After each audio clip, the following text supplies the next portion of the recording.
Hey, I wanted to spend a few minutes talk about the default process, meaning what happens from the time a person stops making mortgage payments to the time that somebody knocks on your door and says, "Hey, it's been foreclosed," and what to expect sort of during that time frame.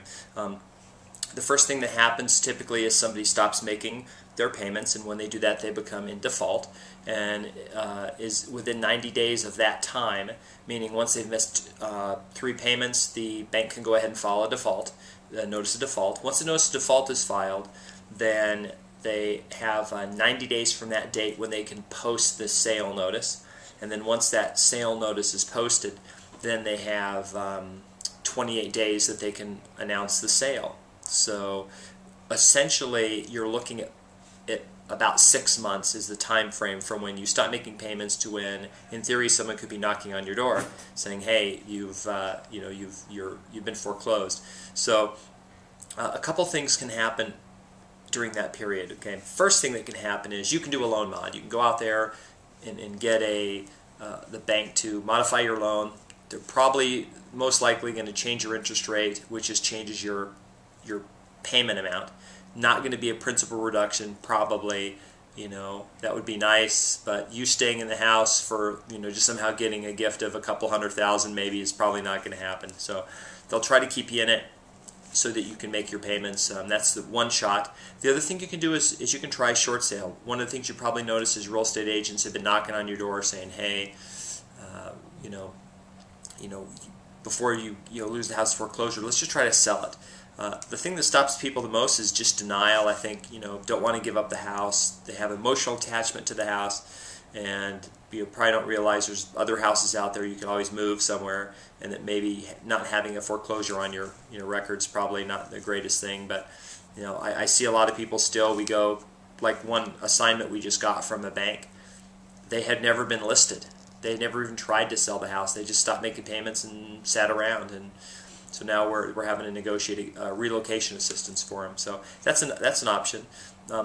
Another option is that somebody independently will buy the mortgage, and then they'll come knock on your door and say, "Hey, I would just like to do a deed in lieu of foreclosure. Just have you sign the house over to me."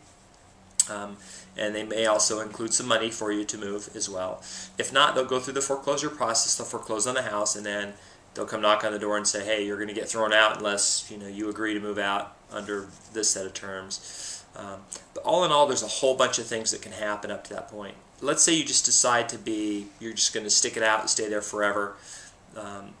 If you don't have a valid lease, then after about 30 days, they can toss you out of the house. If you're a tenant and your mortgager has stopped making mortgage payments and you have a valid lease, then you might be able to stay in the house for 90 days. Beyond that, though, you're going to have to leave. And then during that 90 days, you may be required to pay fair market rent to whoever owns the house at that time, whether it be a bank or a person who bought it at the trustee sale.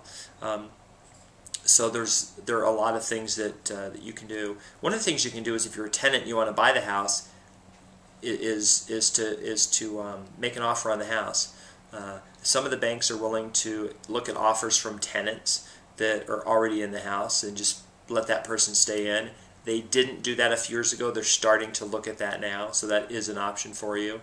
The best thing is to go ahead and be reasonable throughout the process.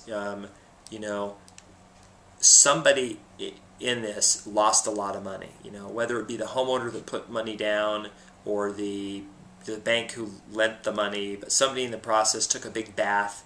They're just trying to recoup the property. They're just trying to sell it and get some money back. It's not personal. The agent who shows up and knocks on the door, they're just a real estate agent. They're just trying to work for their client and get the home sold.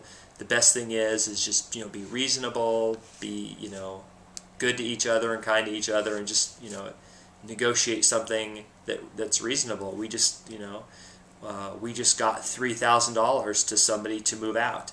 Sometimes we only get $500. This bank in this situation, no, it was just good, and the people were really reasonable up front, and they got $3,000 to move out, and they probably weren't paying $1,000 rent, so they're going to get to go live somewhere else, and they got $3,000 to take care of rent when they move. So anyway, that's sort of the process, and that's sort of the advice for the day. If you're on either side of that and you don't know what to do, you can always call an attorney and ask, hey, what are my rights and what are my options? But just remember that, if you've got a good offer and you wait too long, a good example is we had a house where we knocked on the door, we explained the situation, they said, we're aware, and what they did was we kept going to them every week going, look, will you accept a relocation assistance or a cash for keys? And they just refused. Well, what they were waiting for is they were waiting for the public website to change and show the bank owned the house, because they didn't believe us that it happened. Well, it takes a month for that to happen, to show up on the website.